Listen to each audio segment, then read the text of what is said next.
सब प्राणियों का आदि में और मध्य में और अंत में मैं ही हूँ, मेरे अलावा और कोई दूसरा तत्व नहीं है। ऐसे निष्ठा बनाओ कि सब भूत प्राणियों का आदि मध्य और अंत भी मैं ही हूँ। और वह जैसे सब में है उसी तरह आप में भी है। तो वो परमात्मा सब में है, एक दो में नहीं। तो जैसा वो सब में है उतना का उतना, वैसा का वैसा ही तुम में भी है। तुम उसमें निश्चय करो कि वह मैं हूँ। जो परमात्मा सब में है वह परमात्मा मुझ में भी वैसा का वैसा ही है, उसमें कुछ अंतर मत समझो। आप इस आत्मा का साक्षात कर रहे हैं तो भगवान का ही साक्षात कर रहे हैं। तो ये आत्मा का जो मैं रूप में साक्षात्कार है, ये भगवान का ही साक्षात्कार है, ये परमात्मा का साक्षात्कार है। भगवान परमात्मा आत्मा में कोई भेद नहीं है, नाम का भेद है, तत्व तो एक ही है।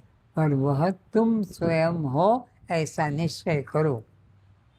आत्म साक्षात्कार सर्वोच्च सिद्धि है।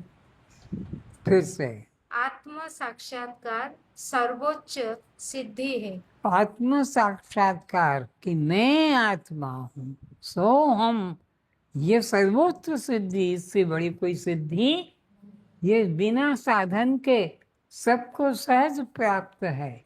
कोई भी इसमें वंचित नहीं है। सभी जाति के, सभी प्रकार के, स्थावर जंगम जड़ चेतन सब इसी में नित्य प्राप्त है। आत्मा नित्य सिद्ध है। एक बार इस सिद्धि की प्राप्त होने पर, सत्य का अनुभव होने पर, आप अज्ञान मार्ग के प्रति आकृष्ट नहीं होंगे। एक बार अगर आत्म साक्षात्कार हो गया, क्या सोहम आत्मा, ये पक्का कर लिया, ना हम देह, मैं देह नहीं, ना हम जीव, ना हम कर्ता भोक्ता। एक बार अगर ये पक्का हो गया तो फिर तुम्हारे को अनात्मा अपनी तरफ आकर्षित नहीं कर सकेगा।